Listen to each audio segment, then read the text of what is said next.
E aí pessoal, tudo bem com vocês? Bom dia, né? Boa tarde ou boa noite, dependendo de que horas estão assistindo essa videoaula. É, Na última aula a gente estava discutindo, nas últimas duas aulas, né? E a gente vinha discutindo sobre o transporte de seiva nas plantas, né? Então começamos há algumas aulas discutir a fisiologia, né? Primeiramente a morfologia das plantas, né? Que é a forma delas, né? As estruturas, né? Da raiz, do caule primário, secundário, né? Das folhas. Na reprodução a gente já tinha falado da morfologia da flor, da semente, do fruto, né? E nas últimas aulas a gente discutindo sobre a fisiologia das plantas, ou seja, o processo e o mecanismo de funcionamento das plantas. Como é que as plantas funcionam, é, é, como é que as estruturas regulam e como acontece o funcionamento do corpo, da estrutura do organismo de uma planta, né? Então a gente viu a parte de nutrição vegetal, a parte de nutrição a parte de nutrição orgânica, a parte de nutrição mineral, viu o funcionamento dos estômagos, como acontece a transpiração das plantas, os mecanismos que influenciam na fotossíntese das plantas, como a raiz absorve água, por aí vai. E nas últimas duas aulas falamos sobre o transporte de seiva bruta, né, que é o transporte dos nutrientes minerais da planta, né, a gente viu lá a teoria de Dixon, né, o processo de tensão-coesão, né, ou coesão-tensão, para explicar o processo de capilaridade. E na aula passada a gente falou sobre o processo de transporte da seiva elaborada, que se dá principalmente muito provavelmente é o que se acredita até hoje, né, que seja aquele processo, né, aquela hipótese do desequilíbrio de pressão osmótica, né, da hipótese de transporte de massa,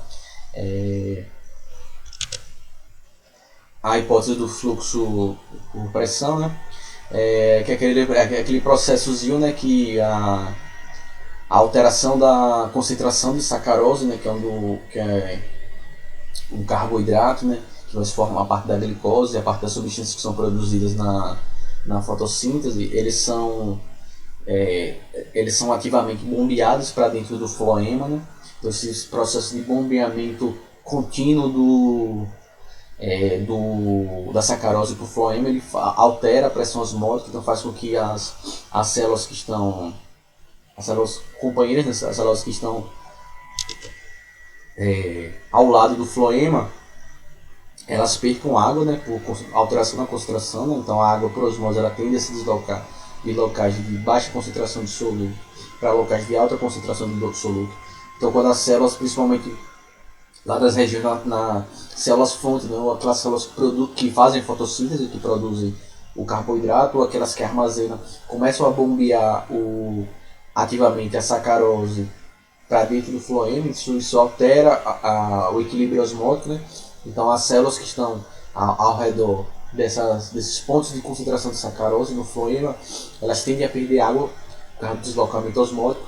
Então essa água passa para o floema e nesse processo a água ela acaba carreando a sacarose, né? E aí ela vem de cima para baixo, né?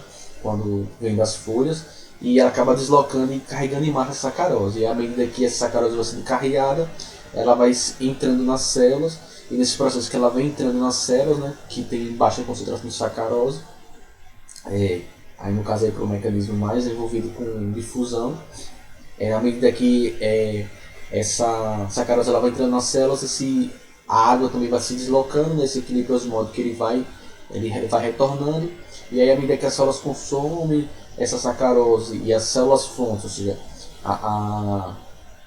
então as células receptoras, as células dreno. Então depois que a sacarose é consumida, as células fontes elas continuam enviando essa sacarose para o floema e todos os processos acontecem. Ou seja, a partir dessa alteração de pressão osmótica, a gente tem esse processo, certo? Então isso aí acontecendo, e aí a gente viu uma das hipóteses possíveis. Essa é a hipótese que é mais aceita, certo? E essa que vocês precisam saber. Na aula de hoje a gente vai falar sobre os hormônios vegetais, né? Continuar a falar sobre aqui a regulação. A gente vai falar de uma série de hormônios vegetais, suas características, onde eles são produzidos, como eles atuam. Então, vamos lá.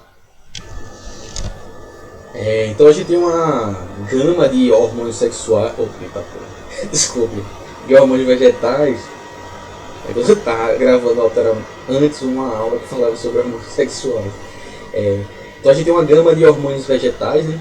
Então o desenvolvimento e o crescimento das plantas ele é regulado pelos hormônios vegetais, né? Vocês podem também chamar de fito-hormônios, né? Esse fito vem de vegetal, né?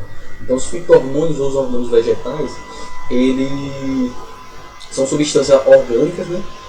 Que são produzidas em determinados locais da planta, ou seja, não é em qualquer local que é produzido qualquer tipo de vegetal, e eles são transportados para os outros locais onde exercem seus efeitos. Né? Essas substâncias podem ser transportadas junto lá no sistema de xilema e floema. Né? Eles geralmente atuam em pequena quantidade, então, via de regra, eles não atuam em grandes concentrações, né? Eles atuam em pequenas quantidades e afetam o funcionamento de células específicas. Né? Essas células específicas são chamadas de célula-alvo dos hormônios. Isso vale para células-alvo dos hormônios. Isso praticamente vale para qualquer funcionamento hormonal. Né? No corpo humano também ele tem as células-alvos, geralmente o local onde é produzido os hormônios, por exemplo, no nosso corpo, não são geralmente os locais de atuação desses hormônios. Então, eles são transportados e as células-alvo são células que o hormônio livre atuado. Então, até hoje tem identificado 5 categorias principais, né, de hormônios vegetais, de fito-hormônios, né, como tem aqui na tabelinha. Vou falar um pouquinho de cada uma delas, né, só para vocês observarem aqui. Né. Você tem 5, né, auxina, giberlina, citocinina, ácido abscísico e o etileno, certo? Vamos falar de cada um deles, não se preocupe não. Deixa eu só ajeitar aqui. Então essas são as 5 principais categorias, né, de hormônios sexuais e de hormônios vegetais, os fito-hormônios, que são responsáveis pelo controle da divisão celular nas plantas, do crescimento celular, da diferenciação das células. Eles são então são esses aí que eu falei, né? A auxina, as giberelinas, as citocininas, o ácido abscísico e o etileno.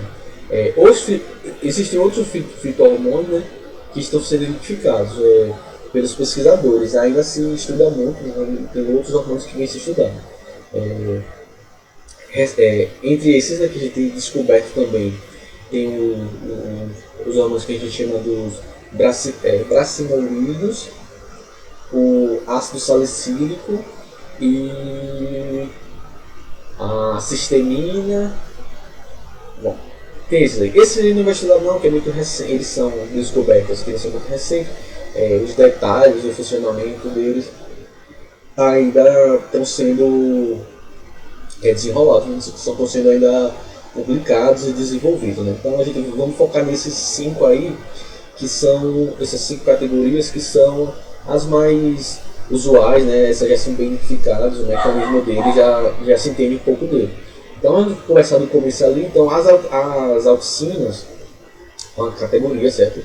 Elas foram as primeiras substâncias a serem identificadas como fito-hormônios. Elas controlam diversas atividades nas plantas, como o desenvolvimento das gemas laterais, que dão origem a galhos, folhas, então as gemas laterais, ao estropismo. O que é tropismo? O tropismo é o crescimento vegetal, né? Os tropismos geralmente são os movimentos vegetais, então, geralmente de crescimento, nas plantas a gente chama de tropismo. Elas controlam também o desenvolvimento dos frutos. Então aí tem o alongamento das células, atuando no fototropismo, que é o crescimento estimulado pela luz, geotropismo, que é o crescimento orientado pelo solo, na dominância apical, no desenvolvimento de frutos, no desenvolvimento de gemas laterais. Esse tropismo, na próxima videoaula, a gente vai falar só sobre os movimentos de deslocação, de deslocamento das plantas, de crescimento, de movimento. Então eu falo mais sobre os tropismos na próxima aula. Né? Então a principal auxina, né, que é uma categoria de hormônios, né, as auxinas são uma categoria de hormônio, a principal dela, né, a principal auxina natural que é conhecida, é o ácido indolacético, conhecido pela sigla AIA. Né? Então geralmente vai estar quando se referir ao ácido indolacético, vai ter lá como vai estar escrito lá o A e A, certo? Então, é bom saber, mas se vocês não lembrarem, lembre que o AIA é um hormônio da categoria das auxinas, né? Porque eu falei que é um hormônio, uma auxina natural? Porque existem substâncias artificiais que simulam, né, o efeito do hormônio AIA, que aí são as auxinas sintéticas, né? Então tem algumas que são produzidas pelo ser humano que são utilizadas para quando quer desenvolver alguma dessas funções aí na planta, já se produz essas auxinas sintéticas, né? Então, e aí vai ter uma série de subdivisões, né? Dessas sintéticas, né? Vários tipos diferentes que não são que são utilizados para o desenvolvimento de plantas, né? Para controle de ervas, né? De ervas daninhas, para controlar o crescimento delas e por aí vai. Então a gente vai ter uma série de diferentes, né? Por exemplo, tem um agente chamado agente laranja, né? Que é um produto que era um produto que era variado desse uma auxina sintética, né? Que é um produto desfolhante, que você pode usar para desfolhar, né? E ele é utilizado como arma química, por exemplo, pelas tropas norte-americanas na Guerra do Vietnã. Já viu um filme sobre o Vietnã, sempre fala sobre o agente laranja, né? É uma mistura de várias dessas substâncias que é bastante tóxica para animais e pessoas, né? Então, e também já se sabe que ela é uma substância extremamente cancerígena. Então ela causava muita lesão na pele, na cabeça, né? E ela foi proibida nos Estados Unidos, mas eles utilizavam. Eles passavam com o avião, jogavam agente laranja para derreter, causar lesão na pele da pessoa. Era coisas de guerras imperialistas, né? Por exemplo, a agente laranja é um tipo de auxina sintética, né? Ela foi produzida a partir das auxinas naturais, do conhecimento do funcionamento das auxinas naturais, porque elas tinham esses fatores aí, que para as plantas às vezes ela não é tão tóxica, mas para as pessoas, dependendo da concentração de mistura, sim. E aí tem várias outras, né? Tem outras auxinas sintéticas, como o ácido naftalanoacético, que ele é utilizado para induzir processo de crescimento, de formação das raízes adventícias, que a gente viu lá no começo. Também é utilizado para facilitar a propagação vegetativa de árvores. Ou seja, tem vários fatores que são utilizados para meios comerciais e até como armas químicas, né? Mas o mais importante é a gente saber o funcionamento delas, essas sintéticas. Estou falando só por curiosidade, mas também vocês podem ver questões que falam sobre esses hormônios sintéticos. A descoberta desse grupo de hormônios, das auxinas, né, é uma das primeiras evidências da existência de substâncias reguladoras, ou seja, de hormônios que estariam regulando o crescimento das plantas. Foi feita pelo Charles Darwin, né, pelo Darwin lá da teoria da seleção natural, e o filho dele, Francis, né, em 1881, e é muito já depois dele ter escrito a origem das espécies, que descrevia a evolução e a seleção natural, né. Então eles estudavam o processo do fototropismo de plantas jovens de aveia. Então, o que era fototropismo? Eles estudavam como a luz influenciava no crescimento das plantas. E eles observavam isso porque eles viram que a planta delas tem uma tendência a se curvar na direção da luz, né? Então, como a gente pode ver nesse esqueminha aqui. Então, a experiência do Darwin, do Charles Darwin, do Francis Darwin, né? O que eles faziam? Eles observavam que essas plantas elas tendiam a se deslocar no sentido da luz, e eles queriam saber que fatores determinavam isso, ou seja, onde é que estavam os fatores que regulavam esse processo. Então eles faziam esse processo de iluminação lateral.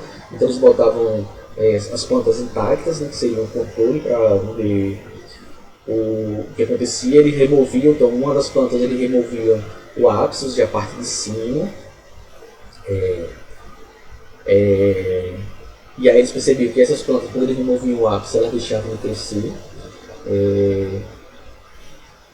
E quando eles cobriam essa região, quando eles não cortavam, mas eles cobriam o ápice com papel opaco, elas também paravam de crescer. Quando ele cobria com papel transparente, elas cresciam na direção da fonte de luz.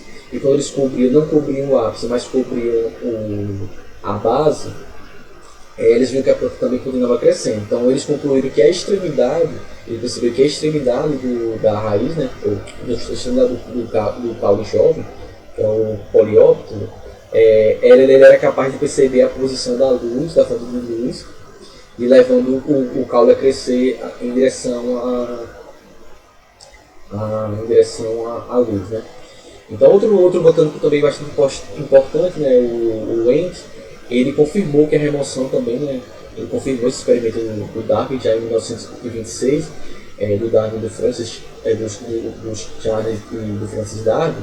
Ele confirmou, né, que a remoção da ponta, né, desse caule jovem, ele inibiu o crescimento do caule e que sua coloração e extremidade, né, decapitava, restaurava esse crescimento depois de certo tempo.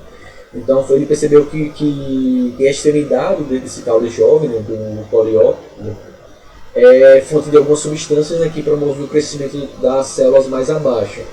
Então o Wendt imaginou que se a extremidade cortada fosse colocada sobre um pequeno bloco de gelatina, né, se ele cortasse essa base e colocasse nesse copinho de gelatina, ele poderia ver que, mesmo sem o ápice, mas com essas células dessa base, colado, se essas células iam produzir, porque o Darwin eles perceberam que o crescimento era responsável pelo ápice, mas eles não descobriram. Quem descobriu foi o Wendt, que descobriu que as células dessa região, não é necessariamente o ápice, mas as células dessa região, elas produziam uma substância que estimulava o crescimento. Certo? Então, quando o Wendt tirou o ápice, retirou essas células, colocou numa basezinha de gelatina, colou nesse ápice cortado, elas voltavam a crescer. Então ele percebeu que não era necessariamente as células do ápice que estavam crescendo, estimulando o crescimento, era na verdade uma substância que era produzida por elas, e essa substância ele deu o nome de auxina. Né? Então, por meio de influência da luz, então ele percebeu que por meio de influência da luz, esse hormônio, essas células começaram a produzir esse hormônio. Então a auxina ela tende a deslocar-se para a face iluminada, para iluminar para a não iluminada, o que faz com que as células desse lado se alonguem mais que da face iluminada. Então, por exemplo, quando a luz bate na face iluminada e as coisas vão crescendo, por isso que elas crescem esse curvado, porque a auxina ela vai se deslocar para o lado que não é iluminado para estimular o crescimento, para fazer com que esse lado ele atinja a luz. Certo? Então é por isso que ela cresce assim. O lado que está iluminado, a célula se alonga menos, e a auxina se desloca para o lado não iluminado e ela cresce. Né? E aí quando ela vai crescendo, ela vai se curvando, ela vai em direção à luz. É por isso que ela se curva, porque a auxina vai estimular com que as células do lado iluminado se alonguem para ela atingir o lado iluminado. Certo? Então foi aí que ele percebeu isso. Né? Então as auxinas elas são produzidas nas extremidades, né, dos caules jovens de gramíneas, na ponta de caule de diversas plantas. Ela também acontece nos primórdios foliares, também que são produzidas antes das folhas se desenvolverem. Então a produção dela ocorre também nas folhas jovens, nas flores, nos frutos, nas sementes, e a partir de locais de síntese. As auxinas elas se deslocam cerca de 1 centímetro, né, por hora pelas células parenquimáticas até atingir os seus pontos. Então, um dos principais efeitos da auxina é causar o alongamento das células, não a multiplicação das células. Lembre que as células elas só se multiplicam nos tecidos meristemáticos. Então, ela causa um crescimento por alongamento de células recém-formadas a partir dos meristemas. Então, promovendo o crescimento da raiz e do caule por alongamento. Então, o efeito da auxina ele vai depender de sua concentração na planta. Então, em concentrações adequadas, esse hormônio promove o crescimento máximo das células. Em concentrações muito altas, porém, as auxinas elas inibem o crescimento das plantas, das células, né, e consequentemente da planta. Então, a sensibilidade de células à ação das auxinas ela vai variar nas diferentes partes da planta. Né? Então, no caule ela é menos sensível do que na raiz, por exemplo, e a concentração de auxina ela tem um crescimento ótimo, ou seja, se ele passa... Então, se ele tem um excesso de concentração, ele pode servir como um inibidor do crescimento, né? Então, por exemplo, o caule e a raiz eles vão crescer em concentrações diferentes, né?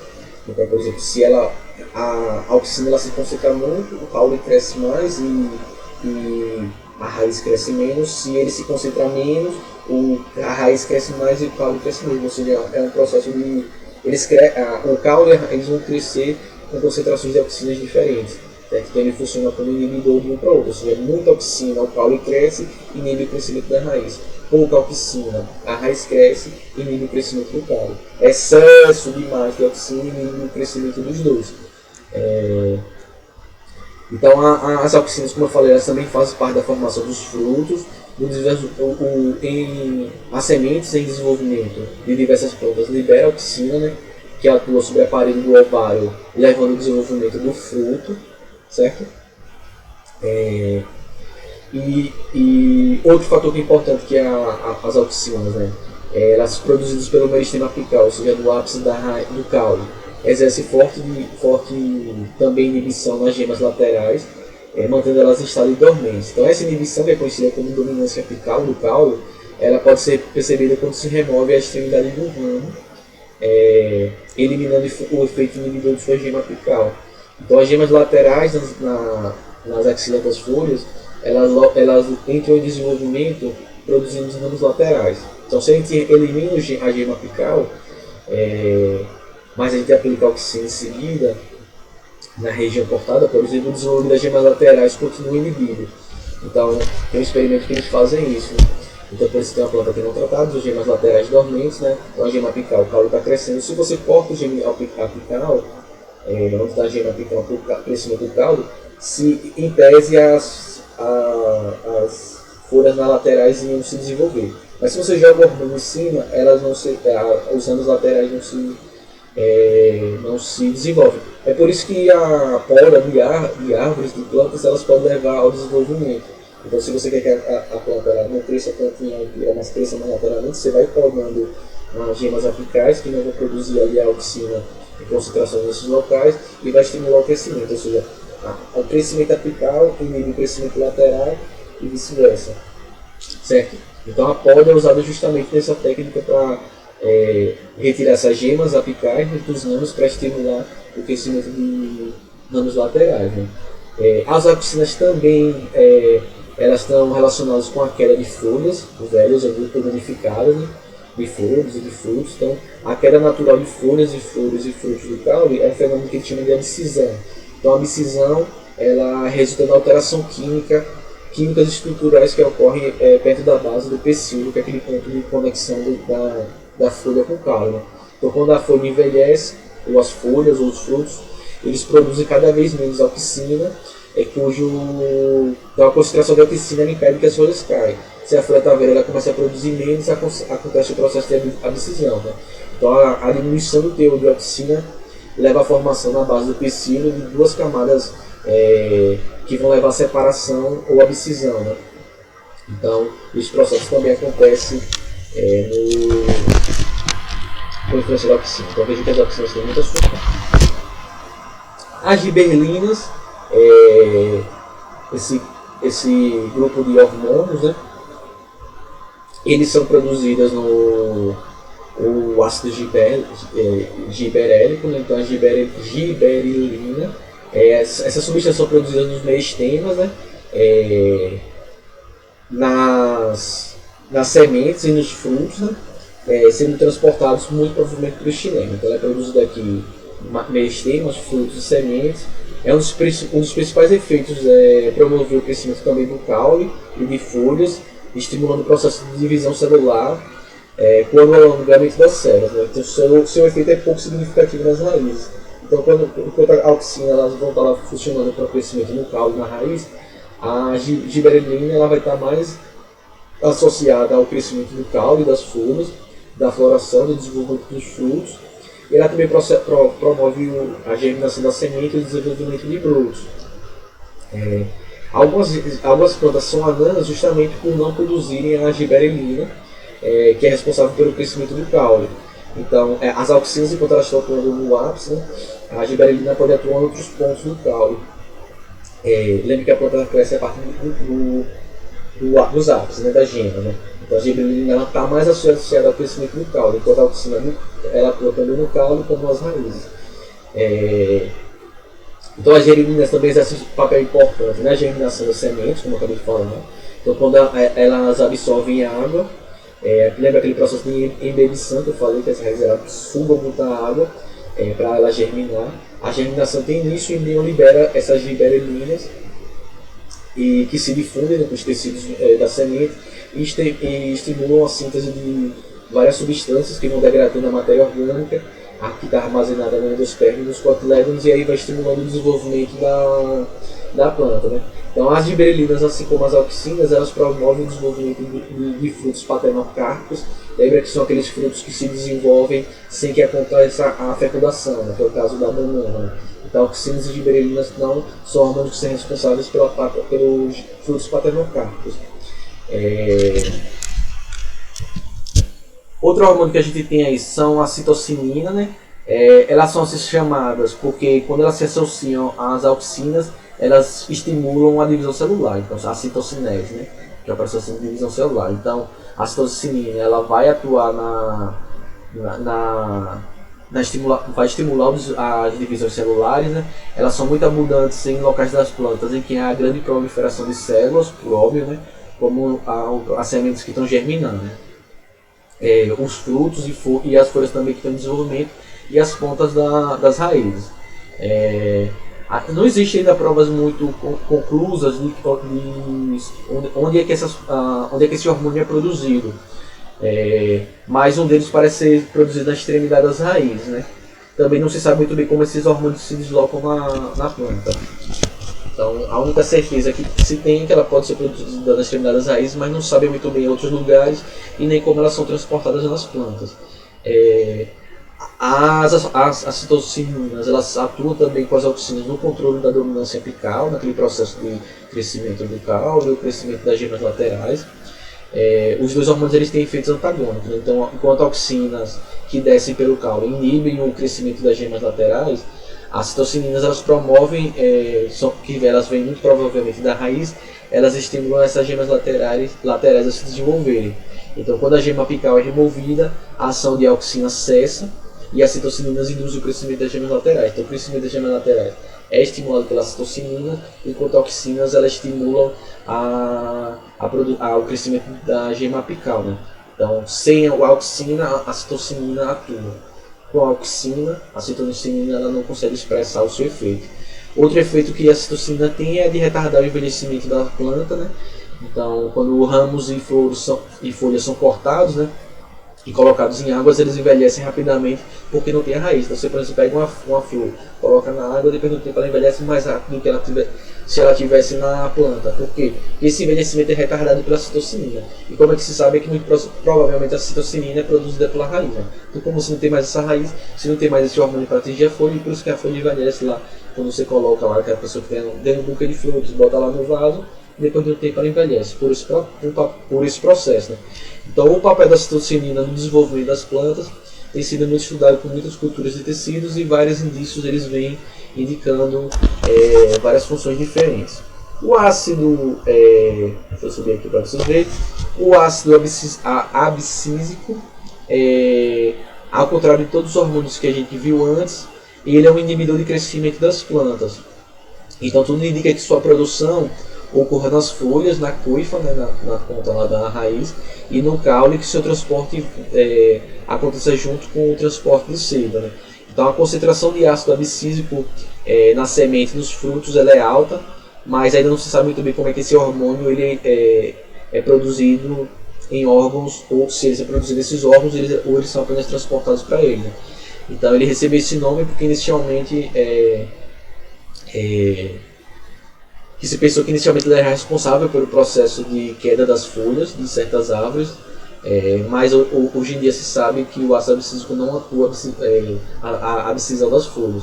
mas o nome permaneceu. Então cuidado para não confundir, né? Ver ácido abscísico, achar que acontece o processo de abscisão, está muito relacionado lá às auxinas.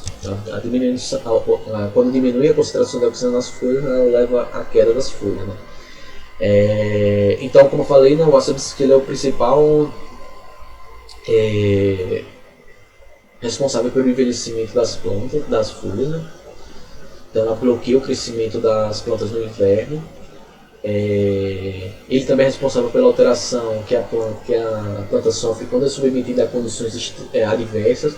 Então, pouco suprimento de água, então ele faz com que a planta pare de crescer, ou seja, esse hormônio ele é produzido para que a planta não pare de crescer e assim ela economize energia, economize nutrientes, economize estrutura, né, para que ela não se desenvolva e morra, só estando em condições ideais. Então ela também induz aqui o fechamento dos estômagos, certo? Outro efeito que a gente também pode ter no ácido abscísico é causar a dormência, né, de sementes, impedindo sua germinação em momentos inadequados para a planta. Outro hormônio que a gente tem aqui para concluir é o etileno, certo? O etileno ele é uma substância, ele é o único hormônio que ele é gasoso na realidade, ele não é líquido, ele é um hormônio gasoso. Ele é produzido em várias partes diferentes da planta e ele vai sendo distribuído, tudo indica, por difusão entre os espaços celulares. Então, o principal efeito do etileno é induzir o amadurecimento dos frutos. Essa atuação do etileno é bem conhecida e é utilizada no comércio geral de frutos, né? Banana, por exemplo, é colhida verde e seu amadurecimento é acelerado porque ela queima de serragem para liberar esse etileno e amadurecer mais rápido